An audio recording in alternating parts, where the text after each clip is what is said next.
നമ്മുടെ നാട്ടിലെ വിദ്യാർത്ഥികളും അതേപോലെ പേരൻസും എപ്പോഴും ഒരു ജോലിയിലേക്കാണ് നമ്മളെ ഓറിയൻറ്റ് ചെയ്യുന്നത്. നമ്മുടെ ഇൻസ്റ്റിറ്റ്യൂഷൻസ് ഒക്കെ മാർക്കറ്റ് ചെയ്യുന്നത് നമ്മൾ കണ്ടിട്ടുണ്ട് ഒരു ജോബിലേക്കാണ്. ജോബ് എന്ന് പറയുന്നത് എപ്പോഴും താൽക്കാലികമാണ്. നമുക്ക് ഇന്നൊരു ജോലി കാണും, നാളെ ചിലപ്പോൾ അത് കാണണം നിർബന്ധമില്ല. പക്ഷേ ഒരു കരിയർ എന്ന് പറയുമ്പോൾ അങ്ങനെയല്ല.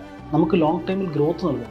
അപ്പോൾ ലോങ് ടൈം ഗ്രോത്ത് നൽകുന്ന ഒരു കരിയർ നമ്മൾ ചൂസ് ചെയ്യുമ്പോൾ നമുക്ക് ആദ്യം വേണ്ടത് ഒരു വിഷ്വലൈസേഷനാണ്. ഇപ്പോൾ ഹെഡ്സ് ബിസിനസ് സ്കൂൾ എന്ന് പറഞ്ഞ ഈ ഇൻസ്റ്റിറ്റ്യൂഷൻ ഞങ്ങൾ ഫോക്കസ് ചെയ്യാൻ ശ്രമിക്കുന്നതും അങ്ങനെ ഒരു കരിയർ ഓറിയൻറ്റഡ് വിഷ്വലൈസേഷൻ നമ്മുടെ നാട്ടിലെ വിദ്യാർത്ഥികൾക്കും പേരൻസിനും കൊടുക്കുക എന്നുള്ളതാണ്.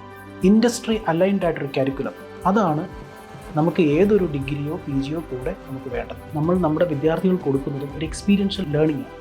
പ്രോബ്ലംസ് സോൾവ് ചെയ്യാനുള്ള ഒരു എക്കോ സിസ്റ്റം പ്രൊവൈഡ് ചെയ്യുക എന്നുള്ളതാണ് നമ്മൾ ഈ പ്രോഗ്രാമിലൂടെ നമ്മൾ ഉദ്ദേശിക്കുന്നത്. നിങ്ങൾക്കറിയാം, BFSI മേഖല, ബാങ്കിങ് ആൻഡ് ഫിനാൻഷ്യൽ സർവീസ് മേഖല കോവിഡിന് ശേഷം വലിയൊരു മാറ്റമാണ് കൈവരിച്ചത്. ഡിജിറ്റൽ റവല്യൂഷൻ സംഭവിച്ചു. UPI പേയ്മെൻറ്റ്സ് കണ്ടമാനം പോയി. 18 കോടിയിൽ പരം ഡിമാറ്റ് അക്കൗണ്ടുകളാണ് വന്നത്. ഇതിൻ്റെ എല്ലാം കാരണം കൊണ്ട് അവിടെ വലിയൊരു ജോലി സാധ്യതയാണ് ഇന്ന് രൂപപ്പെട്ടിരിക്കുന്നത്. പക്ഷേ ഫിനാൻഷ്യൽ സർവീസസിൻ്റെ ഏറ്റവും ഹയർ സർട്ടിഫിക്കേഷനിലൊന്നായ സർട്ടിഫൈഡ് ഫൈനാൻഷ്യൽ പ്ലാനർ വെറും 2500 അടുത്ത് മാത്രമാണ് വിദ്യാർത്ഥികൾ 2024 ഡിസംബറിലെ ഡേറ്റ പ്രകാരം എൻറോൾ ചെയ്തിരിക്കുന്നത്. സെബി രജിസ്റ്റേർഡ് ആയിട്ടുള്ള ഇൻവെസ്റ്റ്മെൻറ്റ് അഡ്വൈസർ നമുക്ക് ആകെയുള്ളത് 1000-നടുത്ത് ആളുകൾ മാത്രമാണ്. അതുകൊണ്ട് തന്നെയാണ് ഹെഡ്സ് ബിസിനസ് സ്കൂൾ വളരെ ഫോക്കസ്ഡായി ബാങ്കിങ് ആൻഡ് ഫിനാൻഷ്യൽ സർവീസസ് മേഖലയിലേക്ക് മാത്രം കേന്ദ്രീകരിക്കുന്നത്.